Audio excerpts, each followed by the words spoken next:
के लिए उपयोग करो, ये चॉइस तो हमारा है। ये चॉइस सिखाने वाला धर्म है, संतुलन देने वाला धर्म है। तो हमारा धर्म ये विज्ञान के अनुसार चलता है और विज्ञान को मनुष्य के लिए लाभकारी होने के लिए उस धर्म की आवश्यकता है। और इसलिए ये विज्ञान सामने लाना हमारी परंपराओं में, हर विषय में दुनिया के अन्वेषण के हमारे पास हमारे पूर्वजों का किया कुछ न कुछ है। अब वो परंपरा से चलते आया। पहले हमारे यहां ग्रंथ नहीं थे, मौखिक परंपरा से चला, बाद में ग्रंथ हुए, वो ग्रंथ इधर से उधर चले गए, फिर बाद में स्वार्थी लोग भी घुस गए, उन्होंने ग्रंथ में कुछ कुछ घुसा दिया जो बिल्कुल गलत है। तो उन ग्रंथों की, उस परंपरा के ज्ञान की फिर एक बार समीक्षा आवश्यक है। समीक्षा के बाद जो इस कसौटी पर टिकेगा कि वो विज्ञान है और धर्म है, दोनों, वो विज्ञान है और लाभकारक ज्ञान है, उससे मनुष्य जाति का लाभ हो सकता है।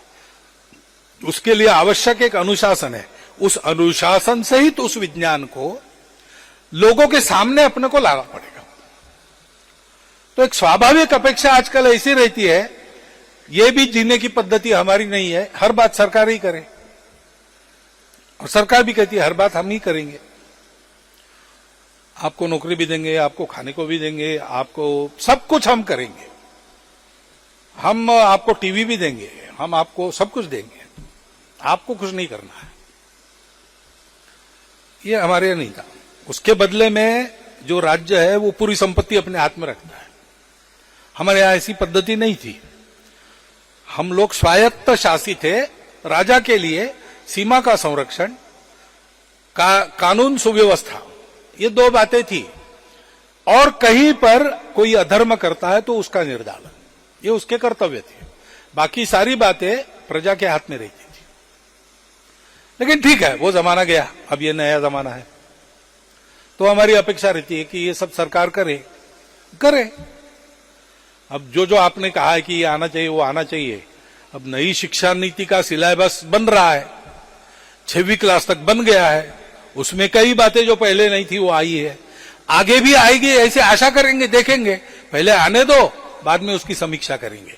प्रयास तो यही रहेगा कि अपनी ज्ञान परंपरा में जो ठीक है, और विशेषकर जो आज की दुनिया को भी मार्गदर्शक है, वो आना ही चाहिए। उससे ज्ञान भी बढ़ता है, उसके स्वाभिमान भी बढ़ता है। परंतु कुछ प्राथमिक बातें हम अपने घर में भी बता सकते हैं ना। अभी जो वारों का क्रम है, सोम मंगल बुध शनि, वो मैंने यहां नहीं पहले सुना या किसी पुस्तक में नहीं पढ़ा, वो गपशप में हमारे बुजुर्गों ने हमको बताया। शनि गुरु मंगल शुक्र, और उसके बाद वो क्रम बताया और कहा कि वो हो रहा पहला जिसका होता है उसके नाम का वार होता है, उस क्रम से गिनो, 7-7 28 हो जाते हैं, 2 बचते हैं, 2 लांकर जो होता है वो दूसरा दिन होता है।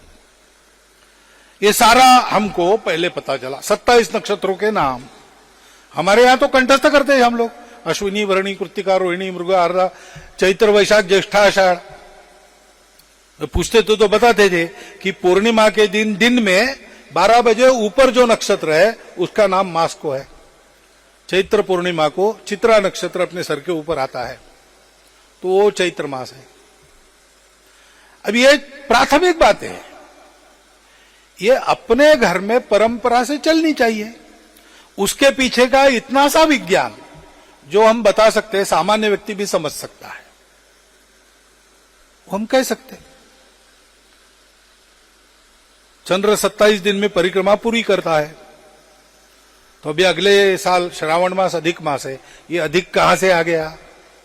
आपने लीप ईयर की बात करी, करेक्शन, लेकिन हम भी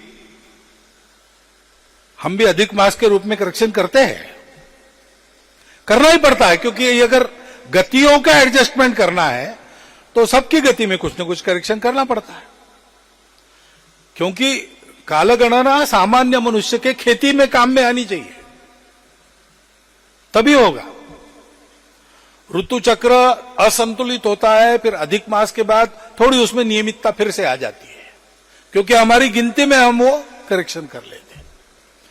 ऋतु चक्र अपने गति से चलता है, लेकिन हमारे गिनने में 12 महीने 13 महीने ये जो फर्क है वो एडजस्ट कर देता है हमको। ऐसी कई बातें हैं, ये हमको अपने घर में पता क्यों न चले, हम इसको प्राप्त क्यों न करिए, दैनिकों में साप्ताहिकों में इस पर लेखमाला क्यों न चले।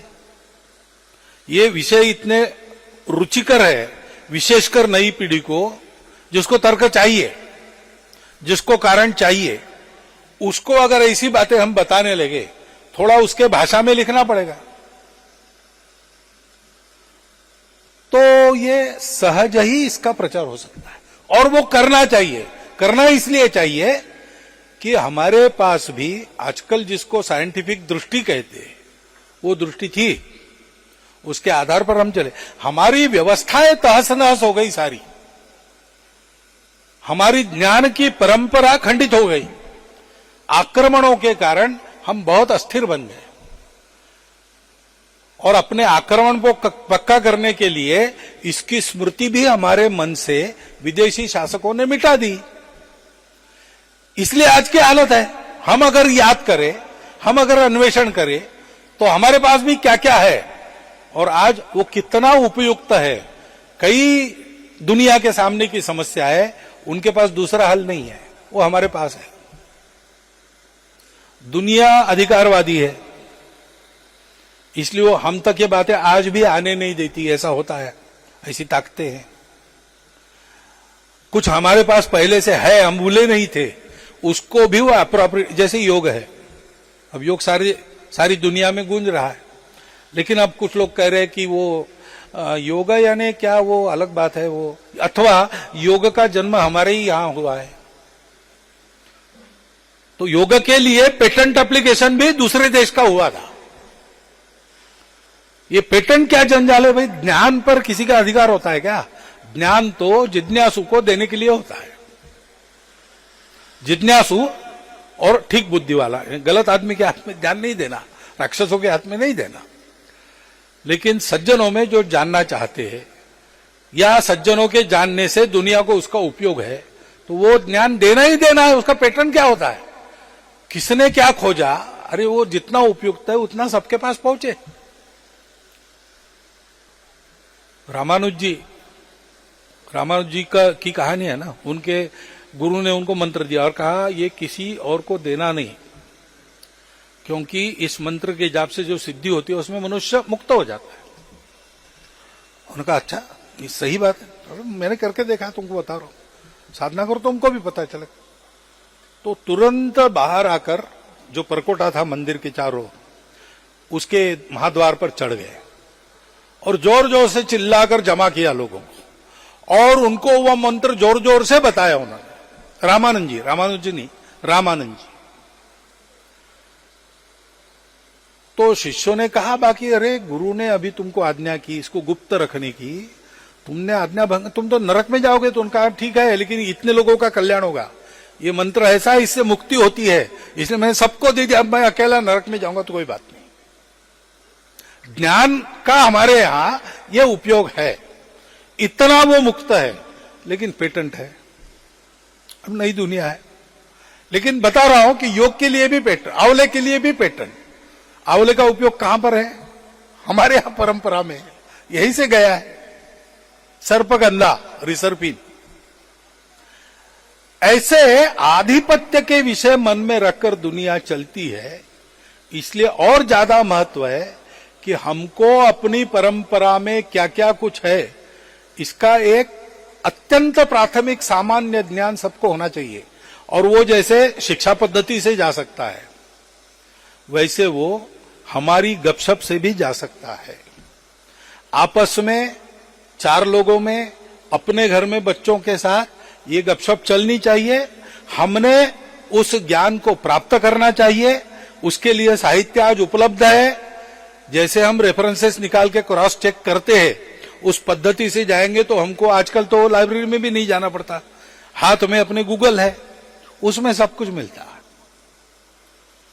तो ऐसा अगर हम करके जाएंगे तो हमको वो सूत्र हाथ में लगेंगे, हमारे पास जानकारी आएगी, हम नई पीढ़ी को उसको दे सकते हैं, अपना स्व सुरक्षित रहेगा, ये ज्ञान सुरक्षित रहेगा, बढ़ेगा और उससे विश्व कल्याण होगा। इतना महत्वपूर्ण ये विषय है और इसलिए यहां कोई गृह मंदिर वगैरह बन रहा है, उधर जाना है तो ये तो ठीक है, श्रद्धा है अपने आप तो जाते ही है, लेकिन अरे अपने दोस्तों ने खड़ा किया है इसलिए जाना है, वो भी ठीक ही है। लेकिन मुख्य बात है कि यहां पर उसके साथ ये कालगणना के यंत्र आए,